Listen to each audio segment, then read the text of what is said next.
The 154 and 152 corners on the side are in normal position. Recently, I saw many peers restart the TP2C. Except for the board, it is also a static. Next, I will share a method. No need to remove the board, no need to remove the static. According to peers, the failure is still there. The failure starts to restart in about 1 minute when testing. Can't use it normally.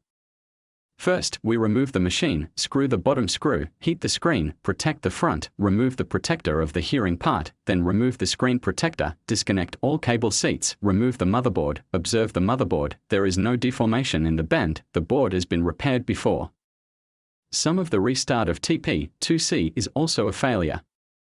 It is caused by multiple bonding. About the 12G13 series, the failure of multiple layer bonding, we also made a small section for your reference. Next, we start to repair.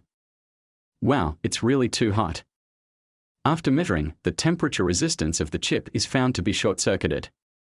The 154 and 152 corners next to it are in normal position.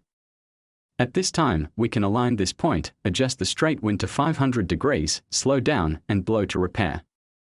This operation can solve 90% of the 12G13 series short-circuit failure. After measuring, the resistance is no longer grounded and the original state is restored. Next, we fit the board and test it. After a long time of testing, the failure has been successfully repaired. You don't have to use this method to move the board. Next time you try it, save some money. It's not good to move it again.